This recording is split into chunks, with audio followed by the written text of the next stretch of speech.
जय बाबा स्वामी, जय आत्मेश्वर। हिमालय का समर्पण योग भाग 5 का आज 38वां दिवस है और हम हैं पृष्ठ क्रमांक 391 पर।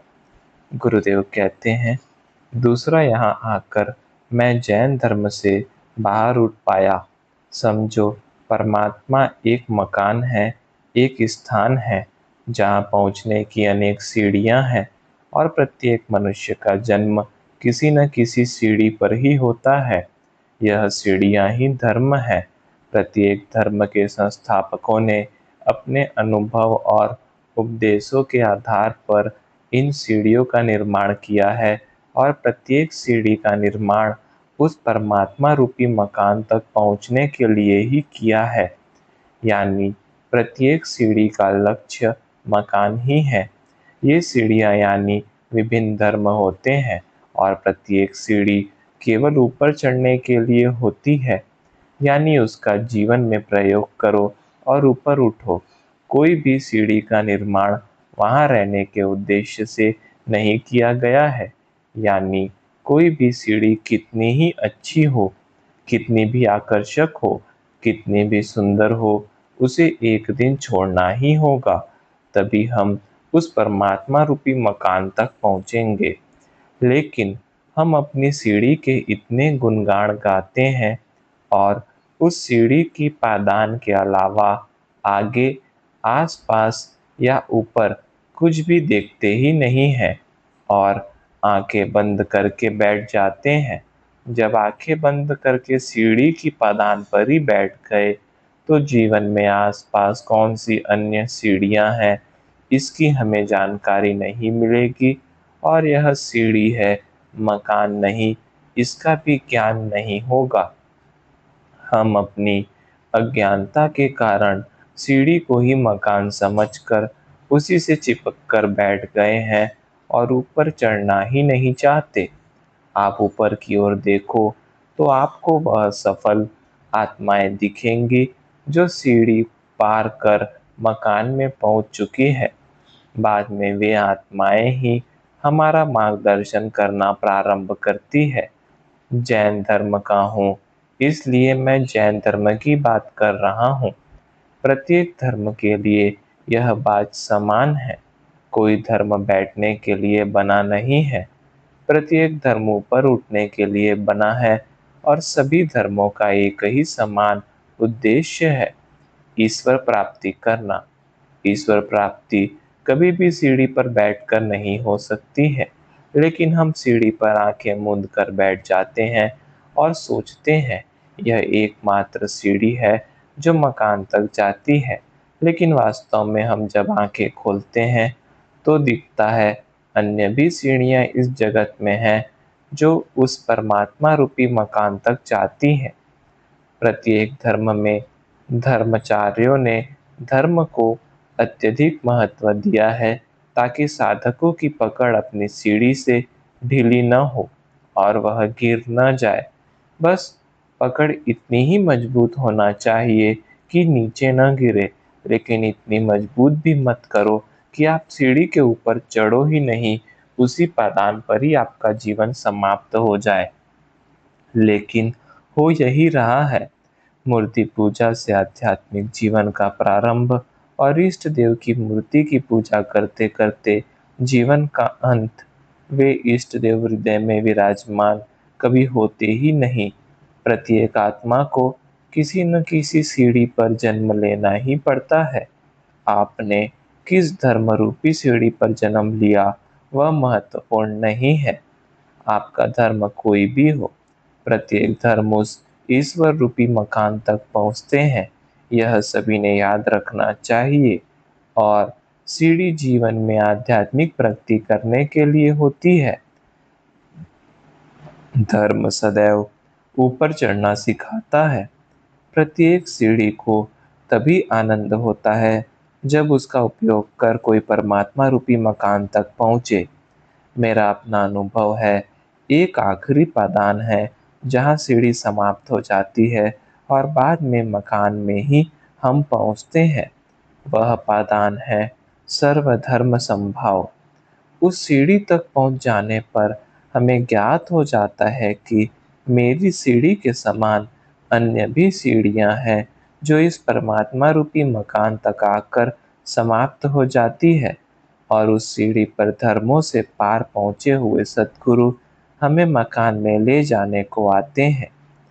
उस सर्वोच्च पादान तक पहुँचे हुए परमात्मा के माध्यमों ने भी कभी भी किसी धर्म को महत्व नहीं दिया, क्योंकि जिस प्रकार से आत्मा प्रत्येक जन्म में नया शरीर धारण करती है, ठीक इसी प्रकार से प्रत्येक जन्म में आत्मा नया धर्म धारण करती है।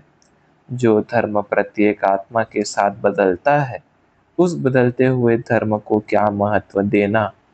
इस जन्म में हमने इस धर्म की सीढ़ी से परमात्मा को पाने का प्रयत्न किया। हो सकता है अगले जन्म में अन्य किसी धर्म की सीढ़ी से प्रयत्न करेंगे। हिमालय में आकर साधनारत रहकर यह बात जान पाया था, और ईश्वर रूपी मकान में पहुंच जाने के बाद सब मकानवासी हो जाते हैं। वहां पहुंची हुई आत्मा को कोई नहीं पूछता तो किस धर्म की सीढ़ी से आई है। उस परमात्मा की प्राप्ति के बाद सीढ़ियों का कोई महत्व ही नहीं रह जाता है, क्योंकि जब सीढ़ी पार कर लेते हैं तभी मकान में पहुंचते हैं। ठीक इसी प्रकार से इष्ट देव की मूर्ति और अपने जैन धर्म से ऊपर उठकर ही मैं मोक्ष की उस मुक्त अवस्था तक पहुंच पाया। और मोक्ष की स्थिति प्राप्त होने के बाद मुझे स्वाभाविक रूप से ही लगा कि जो पाने के लिए मेरे साथ कई जैन मुनि और साध्वी जी चले थे, उन सभी को वह मोक्ष की स्थिति प्राप्त हो, और मैंने इसी जन्म में प्राप्त की है, और वह इसी जन्म में भी प्राप्त हो सकती है। यह मेरा अनुभव है। यह सब बातें मैंने आपको इतने विस्तार से इसीलिए समझाई, क्योंकि यह समझना तो केवल एक बहाना था। वास्तव में यह सब समझाने के साथ साथ मैंने मेरे चैतन्य को भी आशीर्वाद के रूप में आप में प्रवाहित किया है। मुझे मालूम है आपको इसकी आवश्यकता नहीं है, लेकिन फिर भी मैंने इसलिए प्रवाहित किया है ताकि आपके माध्यम से मेरे उन जैन मुनि और साध्वियों तक पहुँचे, जो मेरे ही साथ मेरे ही मार्ग पर घर से निकले थे। मुझे यह भी पता है कि यह वर्तमान की परिस्थितियों में रहकर लिया गया नया अनुभव होगा। इस अनुभव से प्राप्त चैतन्य को सभी जैन मुनि या साध्वियाँ नहीं ले पाएंगे, क्योंकि सभी वर्तमान काल में ही नहीं है। लेकिन यह अवश्य है कि जो वर्तमान समय में जागृत आत्माएं हैं, उनको इस चैतन्य से अवश्य मार्गदर्शन मिलेगा, क्योंकि युवा वर्ग की आत्माएं सदैव कुछ नया अनुभव पाना चाहती है। मान्यताओं से कुछ हटकर आज को अधिक महत्व देती है। उन्हें इस चैतन्य की अनुभूति अवश्य होगी। यह सब इस बार करना इसलिए भी आवश्यक था, क्योंकि अब आपका शरीर से यहाँ आना असंभव प्रतीत हो रहा है, क्योंकि आपका कार्य क्षेत्र बहुत बड़ा है। कार्य का प्रारंभ होने के बाद लाखों आत्माओं से बन जाओगे और यहाँ आना संभव ही नहीं होगा। लेकिन चित्त से यहाँ अवश्य आ सकते हो। मुझसे भी चित्त के माध्यम से मिल सकते हो। जिस प्रकार वृक्ष कितना भी बड़ा हो जाए, अंत में अपनी जड़ों की ओर ही झुकता है, वैसे ही आज मेरा भी झुकाव जैन मुनि और जैन साधियों की ओर ही हो रहा है, जिनके साथ मैं बड़ा हुआ था, जिनके साथ मैंने मेरा जीवन व्यतीत किया था। उन्हीं के लिए तुम्हारे माध्यम से संदेश भेज रहा हूँ। मोक्ष की प्राप्ति इसी जन्म में हो सकती है, बस तुम्हें इस दिशा में रहना चाहिए। तुम्हारा काम संदेश ले जाने का है, वह तुम करो। जिनके लिए भेज रहा हूँ, उन्हें तो वह पहुँच जाएगा ही, और जिनको नहीं समझ में आया, उनके लिए वह था ही नहीं। कौन संदेश ले रहा है, कौन नहीं, इधर ध्यान मत दो, क्योंकि यह संदेश कुछ विशेष स्तर की आत्माओं के लिए ही है, सभी के लिए नहीं है। यह संदेश देकर मैंने मेरा कर्तव्य किया। अब उस कर्तव्य बोध से भी आज मैं मुक्त हो गया हूँ। मनुष्य ने किसी को भी कोई आश्वासन दिया हो तो वह उसे पूर्ण करना ही पड़ता है। अब तुम्हें अपना संदेशवाहक बनाकर मैंने अपना वह आश्वासन जो जैन मुनियों को दिया था पूर्ण कर दिया है। मेरा संदेश तो उन्हीं जैन मुनियों और साध्वियों को समझ में आएगा जिनके लिए भेज रहा हूँ। भेजना इसीलिए पड़ रहा है क्योंकि स्वयं मैं अपने शक्तिपीठ को छोड़कर नहीं जा सकता और वे अपने जीवन में यहाँ नहीं पहुँच सकते क्योंकि रास्ते में कहीं विघ्न है और ऋषि मुनि ध्यानस्थ अवस्था में बैठे हैं और आने का मार्ग सब उनके अधिकार क्षेत्र में आता है। मैंने मुझे उनका संदेशवाहक बनाने पर आभार व्यक्त किया और उसी समय जैसे ही मैंने नमस्कार किया तो लगा मानो हजारों जुगनुओं ने मिलकर एक प्रकाश पुंज को एकत्र किया हो और उसके प्रकाश में आसपास का इलाका प्रकाशित हो उठा और वह प्रकाश पुंज आकाश की ओर चला गया। मैं उसे खूब देर तक देखता ही रहा। काफी देर के बाद धीरे धीरे मुझे होश आया और ऐसा लगा कि मैं शायद स्वर्ग में ही था। इतनी अच्छी अनुभूति मुझे मेरी ध्यान अवस्था में प्राप्त हुई थी। मेरा सारा शरीर एकदम ठंडा बर्फ के समान हो गया था। मुझे मैंने ही छुआ तो वह ठंडा लगा। तब आसपास भी अंधेरा हो चुका था। आसपास देखा तो कोई भी नहीं था, यानी रात का समय हो गया था। सभी ओर शांति ही शांति थी। मैं कैसे तो भी उठकर खड़ा हुआ और लड़खड़ाते हुए अपनी गुफा की ओर चल दिया। शाम की प्रार्थना में जाना भी मेरा हो नहीं पाया था, पर मन को एक प्रकार का समाधान प्राप्त हुआ था कि उन्होंने मुझे संदेशवाहक बनाया था। उनके साथ मेरी अभी तक की सबसे बड़ी बैठक थी। उन सब बातों पर सोचते सोचते ही लेट गया। वह घास फूस का बिस्तर भी मुझे एक राज सिंहासन का आनंद दे रहा था। वास्तव में सारा अपना ही बनाया वातावरण रहता है। मन से प्रसन्न है तो कहीं भी पड़े हो आनंद ही आता है। मन से प्रसन्न नहीं है तो कितने भी अच्छे स्थान पर हो वह स्थान अच्छा नहीं लगता है। मुझे लेटते ही नींद लग गई। मेरे जीवन में सुबह का समय सदा ही सर्वश्रेष्ठ समय रहा है। सुबह उठा और ध्यान साधना करने बैठ गया तो ध्यान में ही अनुभव हुआ कि सारे शरीर पर नियंत्रण मस्तिष्क ही कर रहा है और शरीर और मस्तिष्क से अलग अस्तित्व आत्मा का है। आत्मा अपना अलग ही अस्तित्व बनाए हुए है और आत्मा का अस्तित्व एक बुझे हुए दिए की तरह प्रत्येक के भीतर होता ही है। एक ऐसा दिया जिसमें तेल है, बाती है, सब है, एकदम जलने के लिए तैयार है, लेकिन अग्नि नहीं है। यानी जब तक कोई जलता हुआ दिया आकर उसे नहीं जलाता, तब तक वह स्वयं कभी जल ही नहीं सकता है, क्योंकि स्वयं जलना उसके हाथ में नहीं है। हाँ, वह जलने की इच्छा अवश्य रख सकता है। वह जलने की इच्छा भी तभी करेगा जब वह जलते हुए दियों की संगत में आएगा। यानी यहाँ भी संगत का प्रभाव होता ही है, क्योंकि जब वह जलते हुए दियों की संगत में आएगा तभी उसे पता चलेगा मैं जल भी सकता हूँ, क्योंकि दूसरे दिए जल रहे हैं लेकिन मैं जला हुआ नहीं हूँ। सभी दिए प्रकाशित है लेकिन मैं ही प्रकाशित नहीं हूँ।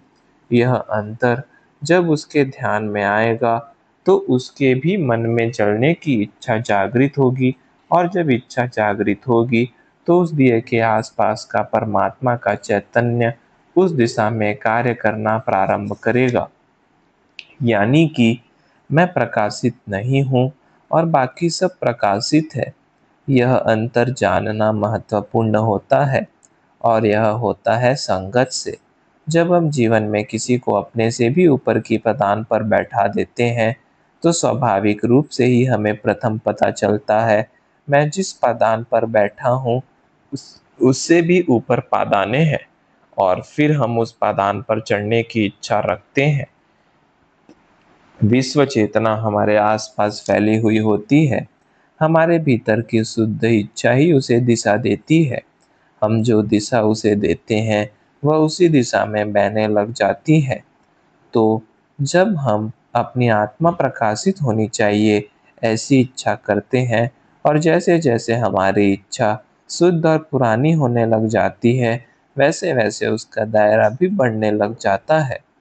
जो आत्माएं प्रकाशित होने की इच्छा कई दिनों से कर रहे हैं, उनकी ओर विश्व चेतना अपने उन अधिकृत माध्यम रूपी दिए को भेजती है, जो एक सद्गुरु के रूप में होता है। सद्गुरु केवल प्रकाशित दिया नहीं होते, उन्हें विश्व चेतना के द्वारा दूसरे दियों को प्रकाशित करने का अधिकार प्राप्त होता है। उन्हें विश्व चेतना के द्वारा अधिकृत किया होता है। दूसरों को प्रकाशित करने के लिए जो करुणा का भाव होना चाहिए, वह उनमें होता है। उस सद्गुरु रूपी दिए में दूसरे दिए को प्रकाशित करने की क्षमता और अधिकार दोनों ही होते हैं। अन्यथा एक दिया अपना प्रकाशित होने का अधिकार दूसरे दिए को सौंपकर स्वयं ही बुझ जाता है, जैसा कि पुराने समय से होता आया है। एक तपस्वी अपने जीवन के अंत में किसी एक शिष्य की आत्म जागृति करके अपने जीवन की ही समाप्ति कर लेता था। प्रायः ऐसा ही हुआ था। लेकिन विश्व चेतना द्वारा अधिकृत माध्यम होता है, तो उसके माध्यम से अनेकों आत्मरूपी दिए प्रकाशित होते हैं। यह सब अधिकृत क्षेत्र पर निर्भर होता है, वह कितनी आत्माओं को जागृत करने के लिए अधिकृत है। यह अधिकृत कार्य ही उसका कार्य क्षेत्र होता है। अब किसी अधिकृत दिए के सानिध्य में यह दिया जागृत नहीं होगा। इस बुझे हुए दिए को उस जागृत दिए के पास जाना होगा और इतना सानिध्य पाना होगा कि उसकी प्रकाशित ज्योति से अपनी बाती को स्पर्श कराना होगा, और उस निकटता के समय यह इच्छा भी रखनी होगी। इस प्रकाशित दिए को विश्व चेतना का माध्यम मानकर आज मैं उस दिए से स्वयं को प्रकाशित करना चाहता हूँ।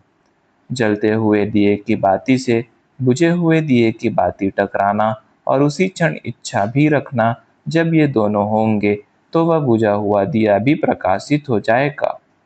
इस दिए के प्रकाशित होने को ही आध्यात्मिक भाषा में आत्म साक्षात्कार कहते हैं। यह आत्म साक्षात्कार ही सब कुछ नहीं है। इस आत्म साक्षात्कार से अपना आत्मा रूपी दिया जल जाता है और आत्मा का प्रकाश चारों ओर फैल जाता है, और उस प्रकाश में हमें सर्वप्रथम हमारा ही दोष, हमारे ही विकार दिखना प्रारंभ होते हैं। यह इसीलिए होता है कि वे दोष हमारे ही शरीर के विकारों से निर्मित होते हैं और शरीर के सबसे करीब होते हैं। इसलिए आत्मा प्रकाशित होने के बाद हम स्वयं कितने बुरे मनुष्य हैं, इसका प्रथम बार ज्ञान होता है। जब हमें हमारे दोष दिखते हैं, तो फिर हम उन्हें दूर करने का प्रयास भी करेंगे ही। लेकिन हमारे अंदर क्या दोष है, यह हमें पता तो चले, क्योंकि हमारा चित्त सदैव आसपास या बाहर की ओर होता है। इस कारण वह आसपास के लोगों के ही दोष हमें दिखाता रहता है, हम अपने दोष कभी नहीं देखते। इसलिए केवल आत्मा रूपी दिए को जलाना ही काफी नहीं होता, अपनी आंखें खोलकर अपने भीतर झांकना भी होता है, तभी हमें हमारे दोष दिखाई देंगे। तो प्रथम दोष दिखाई देंगे, बाद में कुछ समय के बाद वे दोष दूर होंगे। बाद में उस आत्मा के प्रकाश से सारा आसपास का वातावरण प्रकाशित हो जाएगा। आत्मा के बढ़ते हुए प्रकाश के कारण धीरे धीरे सारा शरीर ही आत्मा के प्रकाश से प्रभावित हो जाएगा, और बाद में सारे शरीर और मस्तिष्क पर आत्मा के प्रकाश का प्रभाव होगा। शरीर मस्तिष्क के नियंत्रण में होगा और मस्तिष्क आत्मा के नियंत्रण में होगा। मस्तिष्क आत्मा के प्रभाव में होगा। आत्मा मस्तिष्क के माध्यम से शरीर पर नियंत्रण रखेगा और शरीर को वही कार्य करने देगा जो उचित है। लेकिन उचित और अनुचित कार्य का आत्मा निर्णय करेंगी, मस्तिष्क की बुद्धि नहीं, क्योंकि बुद्धि का क्षेत्र छोटा होता है, वह आसपास का ही देखती है, वह एक क्षेत्र के बाहर जाकर नहीं देख सकती है। आत्मा का क्षेत्र विशाल होता है, वह बहुत आगे की परिस्थितियों को देखकर ही निर्णय लेती है। इसलिए आत्मा ने लिए हुए निर्णय उस समय उचित न भी लगे, भविष्य में वे उचित सिद्ध होने ही हैं। यानी मनुष्य का जीवन ही आत्मा के प्रकाश में प्रकाशित होकर व्यतीत होता है और सफल जीवन का रहस्य है जीवन में लिए सही निर्णय। वे ही मनुष्य को सुखी और समाधानी बनाते हैं। एक बार आत्मरूपी दिया जल गया तो बाद का जीवन तो सुखमय और शांत ही बीतता है। बस प्रश्न है कि हमारा दिया जला है या नहीं, क्योंकि कई बार अधिकृत प्रकाशित दिए रूपी सद्गुरु के सानिध्य के प्रकाश में भी अपने जीवन का अंधेरा दूर हो जाता है। जय बाबा स्वामी, जय आत्मेश्वर।